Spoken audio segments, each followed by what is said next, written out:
दरम्यान नाशिकच्या दिंडोरीतील अपघातग्रस्त विहीर बुजवण्याचं काम सुरू झालंय। प्रशासनाकडून ही अपघातग्रस्त विहीर बुजवण्याचं काम युद्धपातळीवर सुरू करण्यात आलंय। आपण बघतोय या विहिरीमध्ये काल कार कोसळून अपघात झाला होता आणि एकाच कुटुंबातील 5 जण आणि एकूण 9 जणांचा मृत्यू झाला होता। या सगळ्या घटनेमुळे विहीर मालकावरती देखील गुन्हा दाखल करण्यात आलाय आणि आता ही अपघातग्रस्त विहीर बुजवायला सुरुवात झाली आहे। प्रशासन युद्धपातळीवरती ही विहीर बुजवण्याचं काम करतंय। दरम्यान नाशिकच्या दिंडोरीतील अपघातग्रस्त विहीर बुजवण्याचं काम सुरू झालंय। प्रशासनाकडून ही अपघातग्रस्त विहीर बुजवण्याचं काम युद्धपातळीवर सुरू करण्यात आलंय। आपण बघतोय या विहिरीमध्ये काल कार कोसळून अपघात झाला होता आणि एकाच कुटुंबातील 5 जण आणि एकूण 9 जणांचा मृत्यू झाला होता।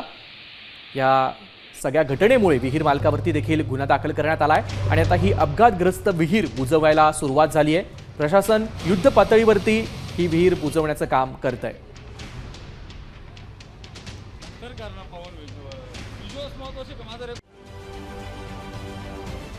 महाराष्ट्रातील सर्व बातम्यांचे विश्वासार्ह व्यासपीठ,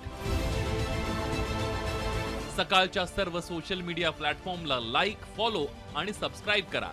तसंच सर्व नोटिफिकेशनसाठी बेल आयकॉन प्रेस करायला विसरू नका।